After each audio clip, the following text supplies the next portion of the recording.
Assalamualaikum warahmatullahi wabarakatuh.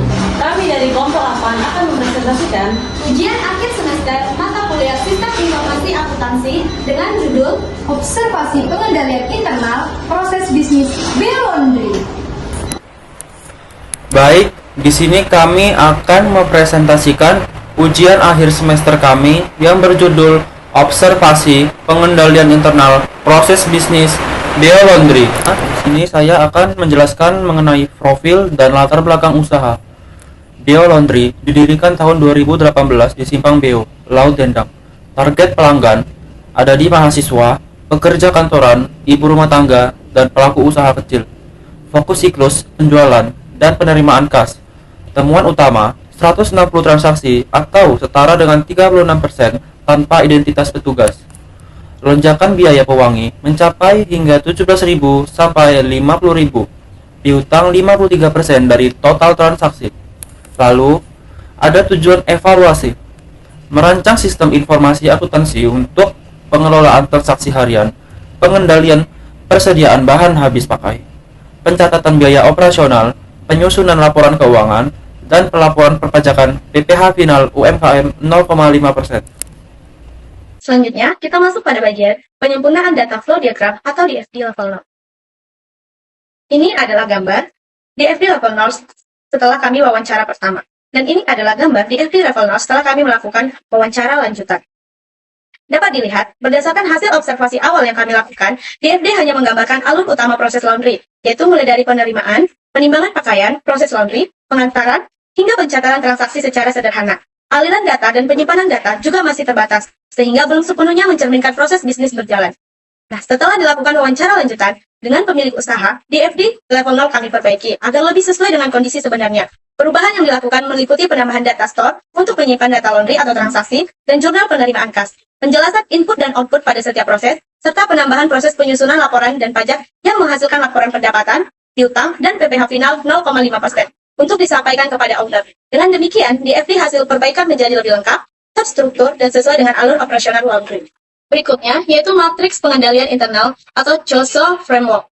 Evaluasi 6 proses bisnis Biolaundry berdasarkan kerangka COSO, yaitu 36% transaksi tanpa identitas petugas, pencatatan manual tanpa backup, biaya pewangi naik dari 17.000 ke 50.000, piutang mencapai 53.000 dari total transaksi, dokumen tanpa nomor urut, dan laporan keuangan belum optimal. Berdasarkan itu, kami melakukan evaluasi pengendalian internal pada Biolaundry menggunakan kerangka COSO. Dari hasil observasi dan wawancara, kami menemukan beberapa elemen pengendalian yang dikelompokkan ke dalam 4 komponen berikut. Pertama, ada lingkungan pengendalian. Pada komponen lingkungan pengendalian, kami menemukan sekitar 36 transaksi belum mencantumkan identitas petugas yang menerima pakaian. Hal ini menunjukkan bahwa pembagian tanggung jawab dan akuntabilitas masih belum berjalan dengan baik, sehingga menyulitkan proses evaluasi apabila terjadi kesalahan. Yang kedua, ada aktivitas pengendalian. Pada aktivitas pengendalian, kami menemukan penggunaan habis pakai, khususnya pewangi, belum diawasi dengan baik, sehingga biaya meningkat mulai dari 17.000 hingga 50.000 rupiah. Selain itu, dokumen transaksi juga belum menggunakan nomor urut tercetak secara konsisten, sehingga meningkatkan risiko kesalahan dan kecurangan. Yang ketiga ada penilaian risiko. Pada komponen penilaian risiko, kami menemukan bahwa pengendalian piutang pelanggan belum efektif. Akibatnya, piutang mencapai 53% dari total transaksi, sehingga meningkatkan risiko piutang tidak tertagih dan dapat mengganggu arus kas usaha.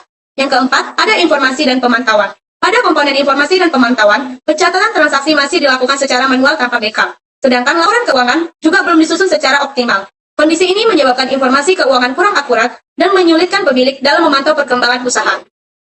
Jadi, berdasarkan hasil evaluasi tersebut, dapat disimpulkan bahwa sistem pengendalian internal Biolaundry masih belum diperkuat. Oleh karena itu, kami mengusulkan perbaikan berupa dokumen dan prosedur pengendalian agar operasional usaha menjadi lebih efektif, aman, dan mudah dipantau.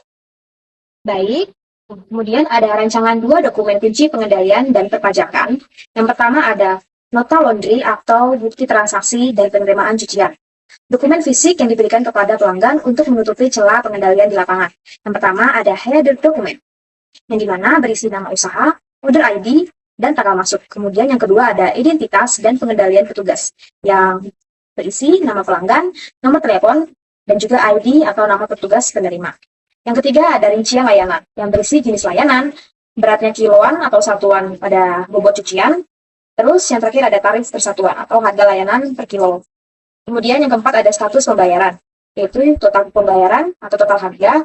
Terus ada status pembayaran, yang dimana pembayaran ini dapat bersifat lunas ataupun belum lunas. Kemudian yang terakhir ada otorisasi, yaitu tanda tangan petugas laundry dan taraf dari pelanggan. Kemudian yang kedua itu ada jurnal penerimaan kas dan rekapitulasi perhitungan pajak UMKM. Dokumen internal kasir untuk mengontrol omset, memantau piutang, dan memastikan kepatuhan pajak. Yang pertama ada header laporan, yang berisi periode pencatatan, contohnya periode Februari 2026, dan nama kasir. Kemudian ada tabel rincian harian, yaitu nomor tanggal ataupun nomor nota, dan nama pelanggan, serta metode pembayaran tunai maupun transfer, dan jumlah pendapatan omset. Kemudian ada bagian pengendalian piutang dan pajak yang dilengkapi dengan simulasi perhitungannya, yaitu total pendapatan bruto atau omset pada periode ini mencapai 8.589.000. Total piutang belum tertagih yaitu sebesar 53% dari total transaksi sebesar 4.552.170.000. Nilai ini diperoleh dari 53% dikali 8.585.000 yang menunjukkan tingginya piutang menumpuk dan menjadi titik kendali resiko bagi manajemen. Kemudian ada dasar pengenaan pajak, yaitu omset bruto mencapai 8.589.000 dan tarif PPh final untuk UMKM ini yaitu sebesar 0,5%. Selanjutnya kita masuk kepada 4 pilar penguatan sistem informasi akuntansi. Di bagian ini kita bisa lihat bahwa implementasi sistem informasi akuntansi ini dibangun dari 4 pilar utama yang saling berkaitan. Yang pertama ada menutup celah pengendalian. Jadi setiap transaksi dipastikan tercatat dengan baik sehingga bisa meminimalkan kesalahan maupun kecurangan. Nah, dari pencatatan yang sudah rapi tadi, kita bisa masuk ke pilar yang kedua, yaitu keakuratan pelaporan pajak. Karena data yang digunakan sudah jelas dan konsisten, sehingga laporan pajak yang dihasilkan menjadi lebih tepat dan sesuai dengan ketentuan. Kemudian, data yang sudah akurat tadi dapat dimanfaatkan untuk mendukung keputusan manajemen. Jadi, keputusan diambil tidak lagi sekedar perkiraan, melainkan berbasis data.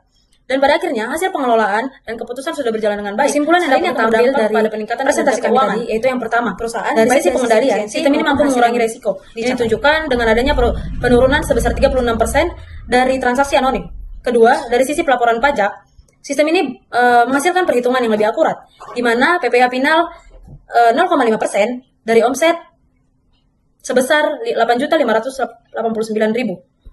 Dengan pajak sebesar 42.945. Hal ini menunjukkan bahwa sistem tidak hanya membantu dalam pencatatan, tetapi juga memastikan kepatuhan dan ketetapan dalam pelaporan pajak. Sehingga secara keseluruhan, implementasi sistem ini mampu meningkatkan efektivitas pengelolaan dan memberikan dampak positif terhadap kinerja keuangan perusahaan.